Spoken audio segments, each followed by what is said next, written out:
তো এবার চলে যাচ্ছে আমরা অন্যান্য অ্যানিমালস দেখতে। আর এই দেখো এই গাছটায় কত বাদুড় রয়েছে। তো দেখো চলে এসেছি আমরা হাতি মেরা সাথী দেখতে। তো হাতিটা দেখো ধুলো নিয়ে খেলা করছে। কি কিউট না?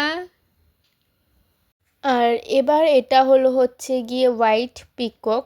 খুবই সুন্দর দেখতে লাগছিল হোয়াইট পিককগুলো। আর এটা চলে এসছে আমাদের জাতীয় পাখি ময়ূর। তো এরপর আমরা দেখতে চলে এসেছিলাম শকুন।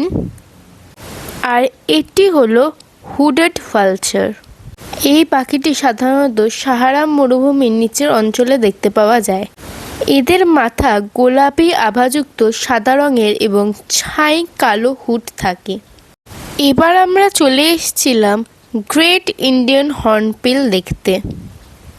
এদের ভারত, দক্ষিণ পশ্চিম চীন, বাংলাদেশ, থাইল্যান্ড ইত্যাদি জায়গায় দেখা যায়। এদের প্রধান খাদ্য ডুমুর হলেও এরা ফল, সাপ ইত্যাদি খেয়ে থাকে।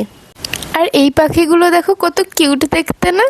তো দেখো এখানে কত টিয়া পাখি রয়েছে।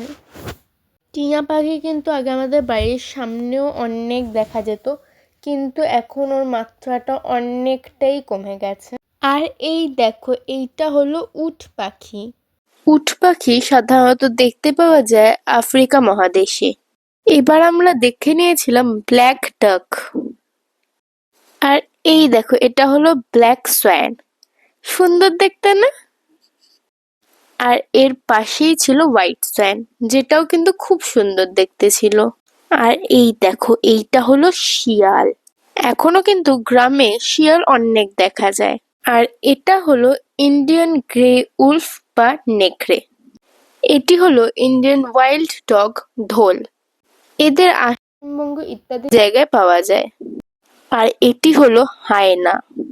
এবার চলে এসেছিলাম ভারতের জাতীয় পশু রয়্যাল বেঙ্গল টাইগারের কাছে।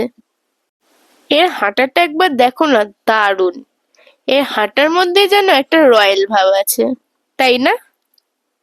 তোমরা কমেন্ট করে জানাও তোমার বাঘ মামাকে দেখে কেমন লাগছে। আর এই দেখো এটা হলো সাদা বাঘ। আর এটা হলো বাঘের মাসি বিড়াল।